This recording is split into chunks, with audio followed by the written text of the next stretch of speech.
आपदां दातारां सर्वसंपदां लोकाभिरामं श्रीरामं भूयो भूयो नमाम्यहम्। ऑनरेबल लेफ्टिनेंट गवर्नर साहब यहाँ पे पहुँच चुके हैं और अभी यहाँ स्टेज पे आते ही होंगे।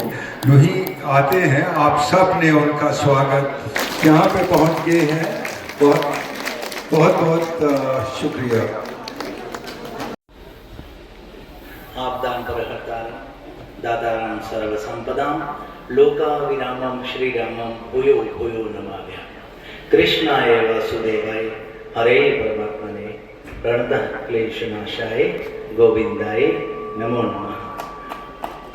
बहुत बहुत आप सबका धन्यवाद है और हमारे आदरणीय माननीय महामहिम श्री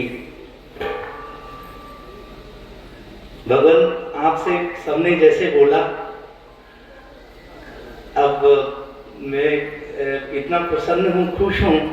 और ये जो धर्मनगरी पावनपुरी पोनी है भगवान, ये छोटा सा स्थान है और पिछले वर्ष आपने आकर के यहाँ पर सबको खूब आशीर्वाद मिला। आप जो घाट के लिए भी आपने जो आदेश दिया, घाट भी बन करके बिल्कुल तैयार है भगवान, और कुछ और जो भी है बचा हुआ वो उसका काम चल रहा है।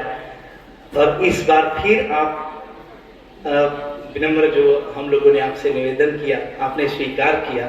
और मेरे को ऐसा लगता है कि जैसे राम के, प्रभु के जो गुणगान हम लोग सुनते आए कि प्रभु श्री राम जो हैं पतित को पावन करने के लिए हर जगह जगह वनवास में गए।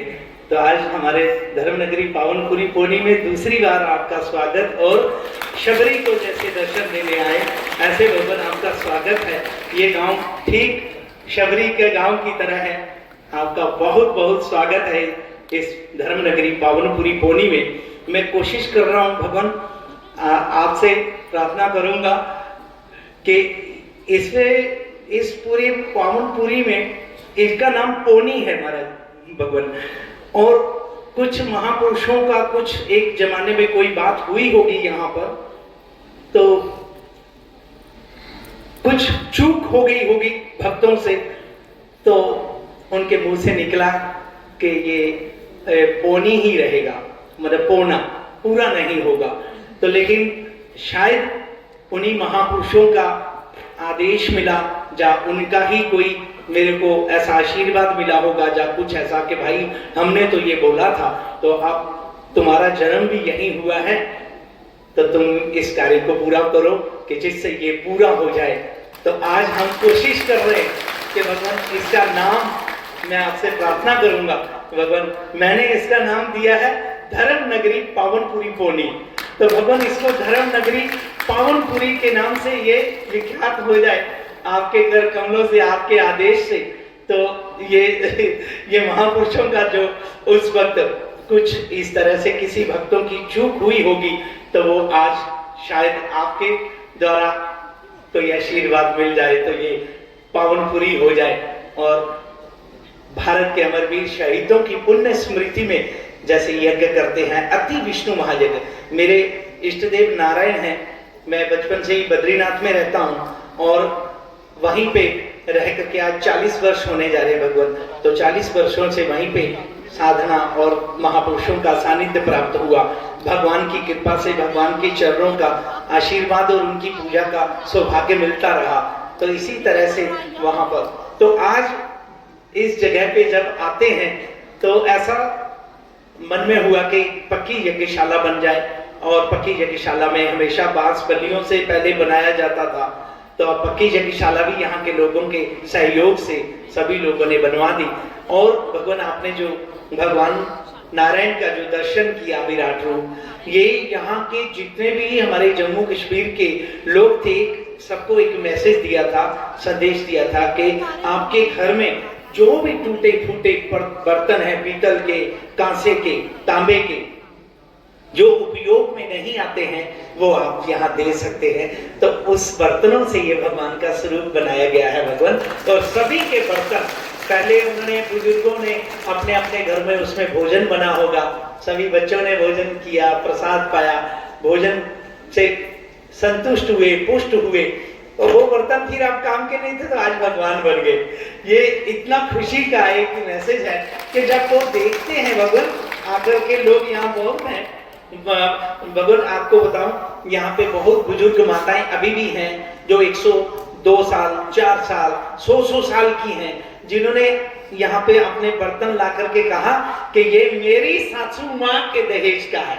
तो ऐसे ऐसे बर्तन भी यहाँ आए और उन बर्तनों से यहाँ भगवान का स्वरूप बना। तो ये श्रद्धा का विषय है, विश्वास का है और भगवान के प्रति प्रेम का। तो ये प्रेम का प्रतीक जो है नारायण का जो स्वरूप, जो अपने इष्ट देव हैं, यहाँ पर साक्षात विराजमान हुए। आज आपके कर कमलों के द्वारा लोकार्पण हुआ। लोग आएंगे, अपनी श्रद्धा और विश्वास और प्रेम के साथ दर्शन करेंगे इस जगह पे। भगवान इसी तरह से यज्ञों का जो सिलसिला है, जो इस तरह से लगातार, तो ये यहाँ पर 11वां अति विष्णु महायज्ञ है, लगातार चल रहा है और बाकी 41 महायज्ञ हो चुके हैं। तो इसी तरह से हर जगह जगह जाते रहते हैं यज्ञ के लिए और भारत के अमरवीर शहीदों की याद में करते हैं और उनके परिजनों को लेकर के जाता हूं भगवान। और जितने भी हमारे कुंभ होते हैं हर जगह जगह, अभी चारों कुंभ इनको जो शहीद फैमिलियां हैं सबको करवा दिए, कई वर्षों से करवा रहे हैं। तो चारों कुंभ हो चुके हैं। अभी इस बार तो चलो प्रयागराज में भगवान की कृपा से वहां पर भी होगा। तो भगवान आपसे जो है फिर दोबारा आपको बारंबार मैं बहुत प्रसन्न हूं, आपका स्वागत है। वास्तव में मेरे को खुशी के मारे कुछ ऐसा बोलने को आ नहीं रहा है मैं, क्योंकि पहली बार में ही लोगों ने कहा था कि क्या यहाँ पे राज्यपाल साहब आ रहे हैं, उनको लोगों को विश्वास नहीं होता है। और ऐसे ही था कि जब प्रभु श्री राम शबरी की कुटिया की तरफ जा रहे थे तो बड़े बड़े महापुरुष और सब यही सोच विचार में थे कि मेरी कुटिया में आएंगे, मेरे प्रभु मेरी कुटिया में आएंगे। लेकिन उन्हीं महापुरुषों से भगवान श्री राम जी ने पूछा कि शबरी की कुटिया कहाँ है, मुझे वहां आप सब मिलके ले चलो। तो आज हम सब धन्य हैं आपके यहाँ आने से, बहुत खुशी है। भगवान आपका स्वागत है। नमस्कार, प्रणाम।